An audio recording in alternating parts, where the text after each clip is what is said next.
Bonsoir tout le monde. Ça a été une journée très bonne à Washington aujourd'hui.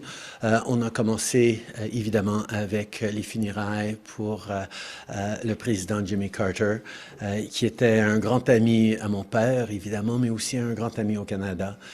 Son impact en tant que président, son impact en tant qu'humanitaire pendant des décennies partout dans le monde, mais y compris au Canada, ont été réellement marqués. Et c'est une inspiration de service, de compassion et d'impact dans le monde.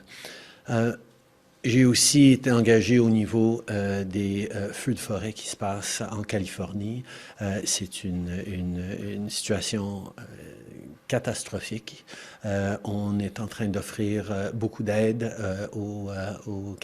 à la Californie. J'ai eu des échanges avec le gouverneur.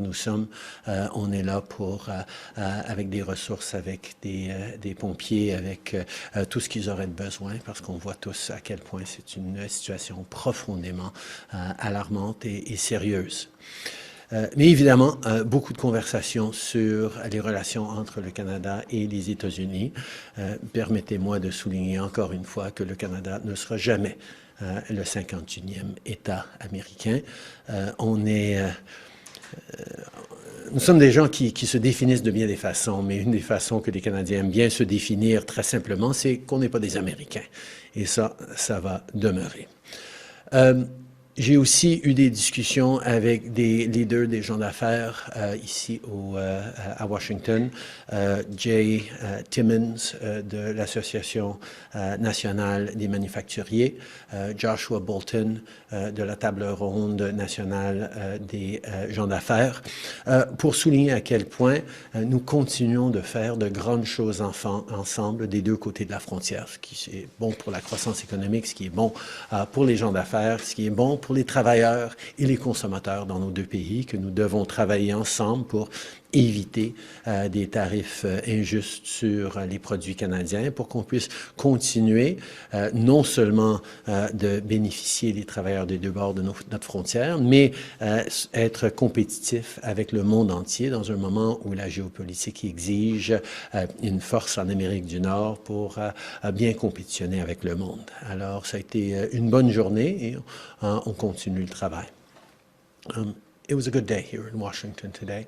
Obviously started with the funeral, the state funeral for President Jimmy Carter, who was not just a good friend to me and to my fathers, but especially a good friend to Canada. His leadership, his impact, his humanitarianism, his compassion, his service left a profound mark, not just on the United States, but on the entire world, and he remains an inspiration to all those who serve and lead. I've also been engaging on the issue of the terrible wildfires in California. I've been back and forth exchanging with Governor Newsom of California, and our officials have been closely in touch with American officials to ensure that we're offering firefighters, resources, planes, ships, whatever is needed. Unfortunately, Canada has developed a significant amount of expertise in wildfires that are encroaching on suburban and urban areas. This is something that we're all going to have to deal with more in the world over the coming decades with the impacts of climate change, and we are certainly there to help our American friends. The issue, of course, of Canada-U.S. relations also came up a number of times today. You know, when it comes to Canada being looked at as the 51st state, let me just state it again, that's never going to happen. Canadians define themselves a whole bunch of different ways, but one of the ways that we all use as shorthand is we're Canadian because we're not American, and that is not going to change. In regards to tariffs and the business community, I had some very good and productive meetings with a number of business leaders here in Washington, D.C. Jay Timmons of the National Association of Manufacturers, Joshua Bolton of the Business Roundtable here in the United States, to emphasize that we have become incredibly successful as countries, as economies, as a continent, because we do things so well together.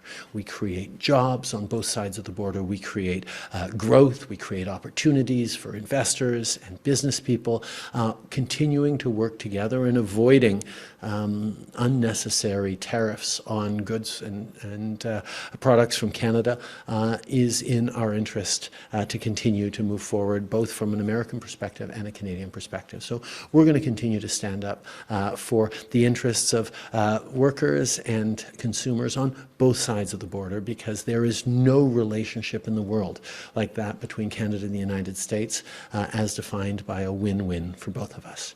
Merci beaucoup tout le monde. Thank you very much. How does the threat of economic force change your strategy? Are you still able to successfully